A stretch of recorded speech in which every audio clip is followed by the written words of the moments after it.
네, 안녕하십니까. 자, 오늘은 김영랑 작가의 독을 차고라고 하는 작품을 한번 배워보도록 하겠습니다. 자, 독을 차고. 이 시를 먼저 읽어보셨을 텐데요. 이때 독이 과연 무슨 독일까? 학생들에게 물어보면 대부분 다 그 장독대 할 때 독을 얘기하더라고요. 충분히 그럴 만합니다. 그렇게 해석할 여지들이 꽤 많죠. 왠지 찬다 그랬으니까 뭔가 그 장독대의 그 독을 이렇게 딱 몸에 차고 살아가겠다라고 하는 의미로 쓰지 않았을까? 이렇게 이제 보통 추측을 하게 되는 것 같아요. 근데 사실 그렇지가 않습니다. 예.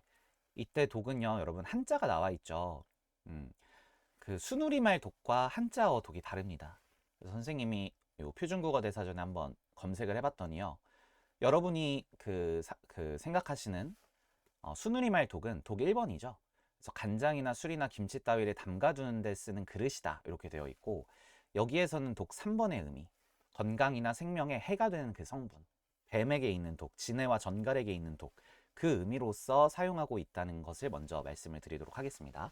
그래서 동의어 독들 가운데에서 이 독은 포이즌의 의미를 가지고 있는 독으로 사용을 하고 있다라는 거 먼저 말씀을 드리고요.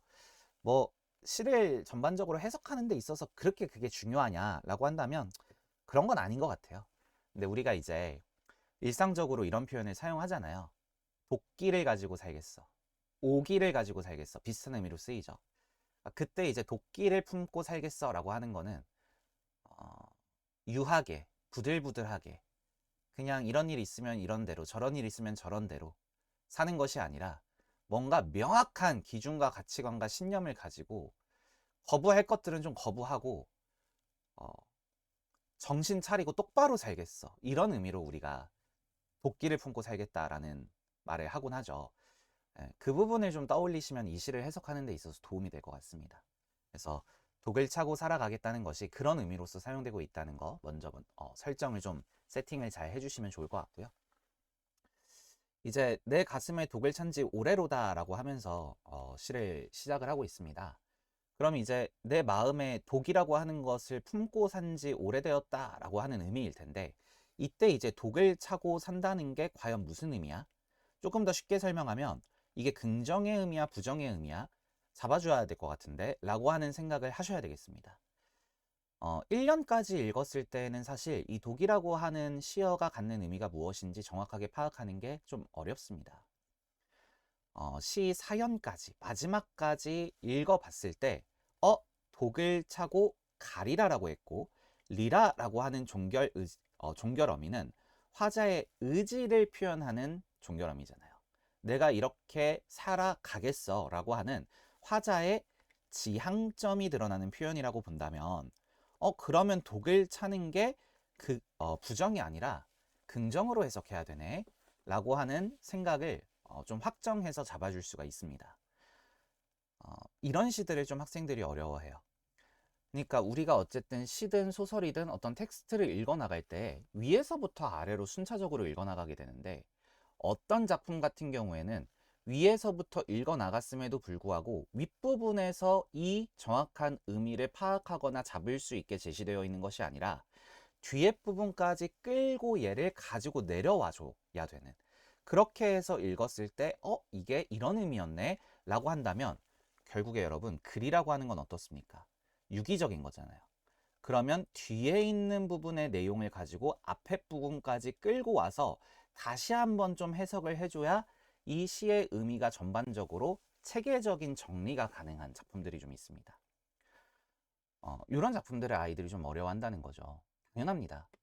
글을 읽어나갈 때 바로 잡을 수 있는 것이 아니라 뒤에 가서야 그 정확한 의미가 잡히고 그걸 다시 끌고 위로 올라와서 그렇다고 한다면 이 작품의 이 부분의 의미는 이런 의미였었겠구나 라고 하는 해석을 거꾸로 역으로 해줘야 되는 부분들이 있죠. 어, 그런 어떤 사고방식에 대해서 배울 수 있는 좋은 작품이 이 독을 차고라고 하는 작품이지 않을까 생각을 해봅니다. 그래서 여러분들이 작품을 읽을 때 이런 좀 유기적 독해, 그리고 능동적 독해, 그냥 아무 생각 없이 읽어나가는 게 아니라 시의 어떤 윗부분과 아랫부분을 연결해 가면서 읽어 나가겠다고 하는 그런 관점과 태도, 이런 것들을 기르고 훈련하셔야 됩니다. 그래야 우리가 시를 제대로 읽을 수 있고 풍부하게 읽을 수 있다라는 말씀을 먼저 강조드리고 싶은 작품이다. 이렇게 얘기를 드리도록 하겠습니다. 자, 우선은 한번 쭉 가보겠습니다. 아직 아무도 해한 일이 없는 새로 뽑은 독입니다. 네, 이 독은요, 아직까지 누구를 해친 적은 없다. 이런 뜻이고요. 벗은 그 무서운 독을 그만 흩어버리라고 한다. 나는 그 독이 벗도 선뜻 해야 할지 모른다 위협합니다. 자, 그러면 여기에서 벗이라고 하는 인물과 화자라고 하는 나라고 하는 인물이 서로 대비대조적 성격을 가지고 있는 거네 라고 하는 것을 우리가 파악할 수 있습니다. 자, 선생님이 사연에서 독이라고 하는 것이 긍정의 의미이기 때문에 나를 지금 플러스로 잡아준 건데, 사실 여러분들이 처음에 이 작품을 감상할 때 1년에서 벗이 부정이고 내가 긍정이구나 라고 하는 것을 확정해서 잡는 것은 아마 불가능할 겁니다. 오히려 벗이 조금 좋은 애고 내가 좀 독을 차고 사는 게 나쁜 건가? 이런 해석도 가능한 여지가 있거든요. 1년에서 얘네들을 확정하기보다는 좀 2년, 3년, 4년으로 연결해 나가면서 내가 얘를 어떤 의미로 확정해서 읽어야 될 것인가에 대한 부분들을 잡아주는 방식으로 사실은 독해를 해나가는 게 옳은 방식입니다. 그래도 결론적으로 말씀을 드리면 벗은 나보고 야, 그 독 너무 위험해 보여. 너무 무서워. 누구 해칠 것 같아. 좀 흩어버려. 라고 이야기하는 인물이고요. 나는 그럴 수 없어. 이 벗으로 내가 너도 해칠지 몰라. 라고 이야기를 하고 있죠. 그럼 벗은 결국에 나를 비판하는 인물이고요. 나는 벗의 그런 행동을 비판하고 있는 인물이다. 이렇게 잡아줄 수가 있겠습니다. 자, 그러면 벗은 왜 그 독을 흩어버리라고 하는 것인가에 대한 이유가 이연에 아주 자세히 상술되고 있습니다. 독 안 차고 살아도 머지않아 너와 내가 마주 가버리면, 죽어버리면 이런 뜻이겠죠. 억만 세대가 그 뒤로 잠자코 흘러가고 나중에 땅덩이 모자라져 모래알이 될 것임을 허무한데 독은 차서 뭐 하느냐고 하는 겁니다. 자, 이 이연을 읽기가 굉장히 까다로운데요. 먼저 여기에서 큰 따옴표 한번 시작을 해주시고요. 그 다음에 모래알이 될 것임을 여기에서 한번 큰 따옴표를 닫아주세요. 자, 이 부분은 지금 누구의 말을 인용한 거냐면 벗의 말을 인용한 겁니다.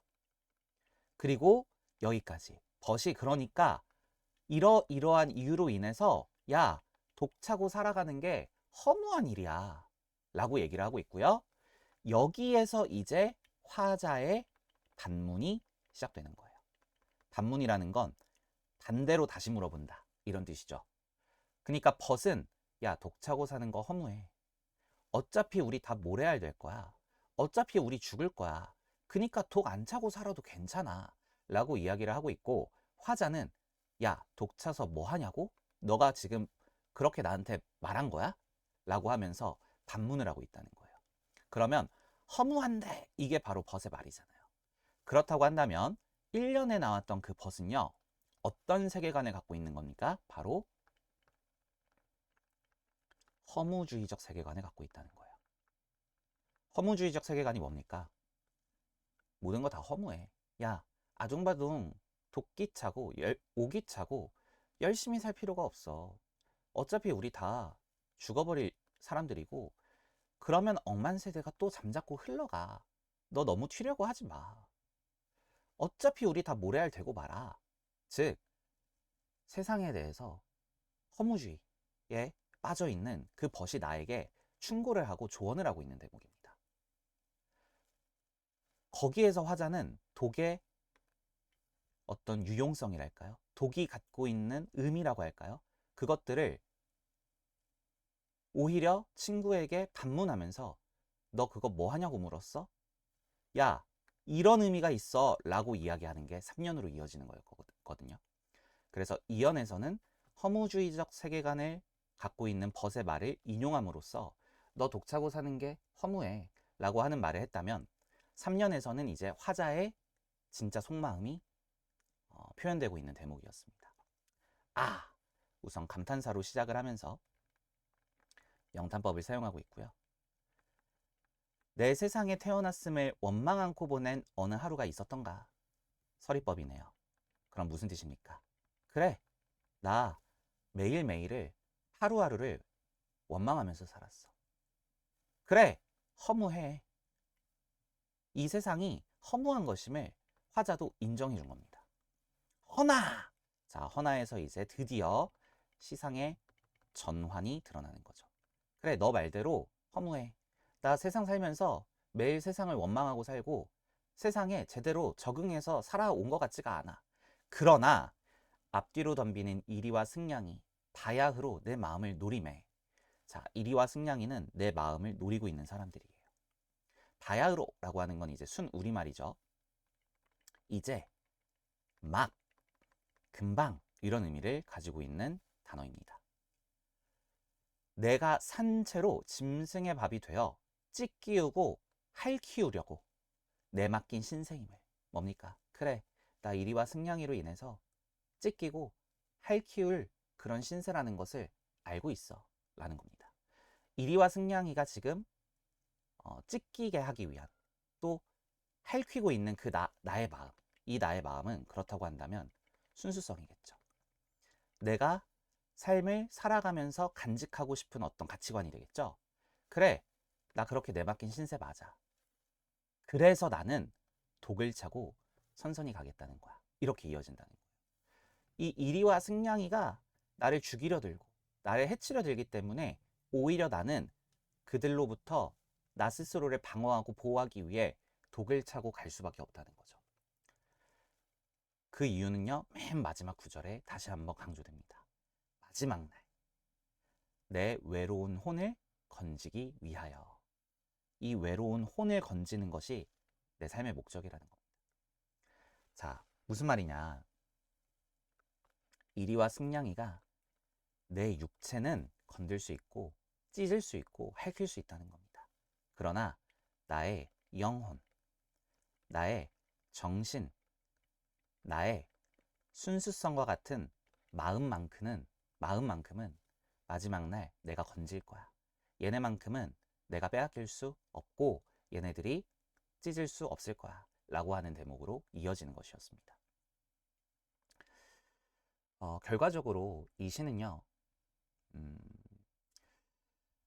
너 그렇게 독 좀 차고 살지 말고 좀 부드럽게 유하게 역사의 흐름에 순응하면서 좀 살아가 라고 하는 벗의 충고에도 불구하고 나는 그렇게 살 수 없고 이리와 승냥이가 나의 육체를 찢기 위하여 내 마음을 호시탐탐 노리며 살아가지만 나는 그에 대응해서 독을 차면서 살아갈 거야. 그 이유는 마지막 날 내 영혼만큼은 내가 건지기 위해서야 라고 하면서 끝나는 그런 시였습니다. 네, 꽤나 까다로운 시고요. 조금 철학적인 시죠. 좀 어려운 시라고 할 수 있겠습니다. 그래서 여러분들에게 시를 이렇게 해석을 좀 해드렸고요. 뭐 여러분들이 이미 알다시피 이 이리와 승냥이는요, 이제 어떻게 해석할 것인가에 따라서 우리가 좀 반영론적 관점으로 해석을 해볼 여지가 있습니다.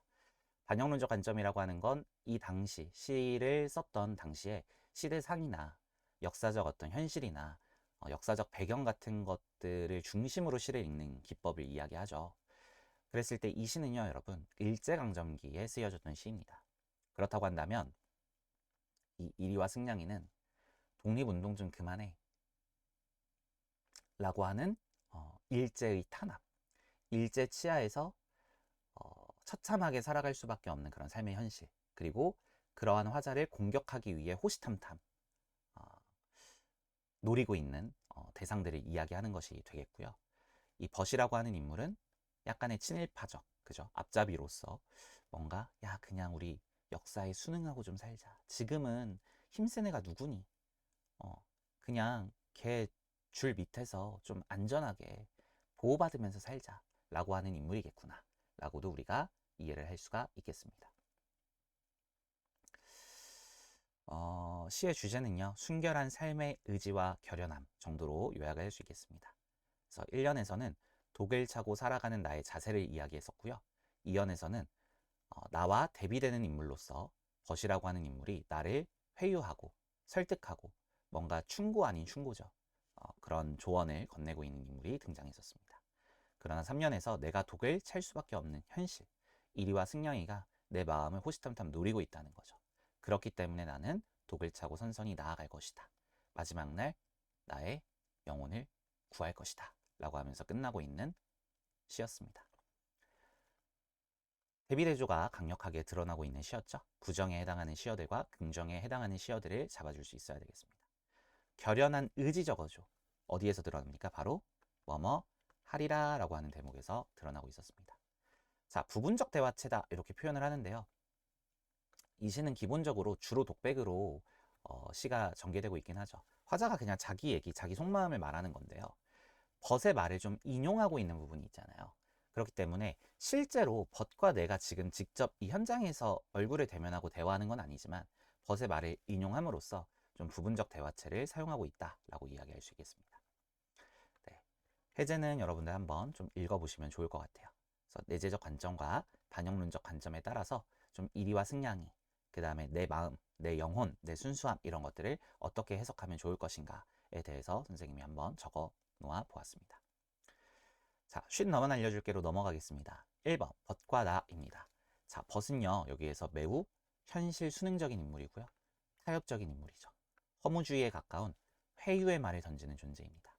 그래서 독을 좀 흩어버려. 야, 너 독 좀 흩어버리고 살아. 라고 하는 조언은요. 겉으로는 화자를 위하는 것처럼 보이지만 실상은 어떻습니까? 독을 포기하고 현실에 순응하라는 요구죠. 그래서 이런 말 혹시 들어보셨어요? 시류에 영합하다. 시대의 흐름에 좀 부합하면서 살아라. 좀 강자 밑에 수그리고 살아라. 이런 걸 우리가 시류에 영합하다. 이렇게 얘기를 합니다. 박쥐 같은 삶을 얘기하는 거죠. 힘센 자, 강자에게 이리 붙었다, 저리 붙었다. 좀 타협적으로 살아가라 하는 게 시류에 영합하라. 시류에 순응하라. 이런 의미로 사용을 하고는 하죠. 그러나 우리 어떻습니까? 어떤 어둡고 부정적 그런 역사적 현실 속에서 시대에 순응하는 것들이 아니라 오히려 거기에 대해서 반대하고 자신의 신념과 가치관 또 고든 마음들을 유지하면서 살아가는 것이 또 참된 지식인의 삶 아니겠습니까? 그래서 독을 통해 신념과 정체성을 지키겠다는 결의를 드러내고 있습니다. 자, 이 시가 굉장히 좀 독특한 지점 중에 하나가 뭐냐면요. 벗이 부정, 내가 긍정으로 나와 있다는 거예요. 일반적으로 대부분의 시는요, 벗으로 인해서 오히려 벗의 어떤 좋은 점을 보고 벗이 해주는 어떤 진정 어린 말을 듣고 내가 각성하게 되는. 그러니까 오히려 내가 부정이었고 벗이 긍정인데 벗이 해주는 말을 듣고 내가 정신을 차려버리는 이런 전개 방식들을 이용하는 시들이 더 많거든요. 그래서 벗을 통해서 내가 오히려 각성을 하게 되고 내가 벗을 통해서 배우게 됨으로써 아, 나 그러면 이제 앞으로 좀 올바르게 살아가야 되겠어. 좀 똑바르게 살아가야 되겠어. 이런 식으로 의지를 다지는 방식으로 시상이 전개되는 경우들이 더 많단 말이에요. 근데 이 시는 굉장히 특이하게도 벗이라고 하는 인물이 굉장히 보신주의적이고 현실주의적 인물로 부정적으로 세팅이 되어 있고요. 그와 대비되는 내가 오히려 똑똑하고 잘나고 멋있는 사람으로 나와 있습니다. 이러한 이제 세팅이 조금 익숙하지 않고 자주 등장하지 않을 수밖에 없는 이유가 뭐냐면 약간 재수없잖아요. 약간 엘리트주의적이잖아요. 으유, 벗 같은 놈들 쯧쯧쯧. 내가 더 훌륭하고 뛰어난 사람인데 나처럼 살아야 되는데 하는 뉘앙스가 좀 들어가 있다 보니까 한마디로 시가 좀 재수가 없습니다. 이제 그러다 보니까 그런 류의 시들이 많지는 않아요. 근데 이 시가 그런 식으로 사용되고 있다는 것이 굉장히 재미있는 포인트입니다. 선생님이 사자성어 이렇게 두 개를 가져와 봤는데요. 첫 번째는 금묵자흑입니다. 금묵자흑은 보통 우리가 어떤 상황에서 쓰는 사자성어냐면 친구로 인해서 내가 나빠지는 경우. 그러니까 친구가 검정색이기 때문에 나도 물들어서 검정색으로 변하는 건데 그 검정색이라는 게 보통 나쁜 의미로 쓰일 때가 많거든요. 그래서 금묵자흑이라고 하는 사자성어는 친구로 인해서 그 나쁜 점까지도 내가 배워버리고 물들어버리는 경우 이런 부정적 상황에서 쓰는 사자성어고요. 그 다음에 두 번째 반면교사는요. 친구는 나빠요. 내 주변에 있는 사람들은 검정색이에요. 그러나 오히려 그를 통해 내가 더 나는 저렇게 살면 안 되겠다. 좋은 의미로 각성을 하게 됨으로써 반대로 못하는 사람들이 오히려 교사가 되어서 내가 더 잘 살아봐야 되겠다. 라고 하는 의지를 다지는 그런 경우를 반면교사라고 합니다. 그래서 금묵자흑이랑 반면교사의 공통점은 뭐냐면요. 나 말고 대상이 안 좋은 사람이에요. 근데 안 좋은 사람인데 그 사람으로 인해서 그 사람의 영향력이 더 강한 거죠. 그래서 나도 물들어 버렸어. 이러면 금묵자흑이 되는 거고요. 내 영향력이 더 강합니다. 그래서 아유, 저 사람은 참 바보 같다. 나는 저렇게 살지 말아야지. 하고 나의 신념을 더 강하게 유지할 수 있는 매개체가 된다면 그건 반면교사의 상황인 것이다. 이렇게 정리를 해볼 수가 있겠습니다.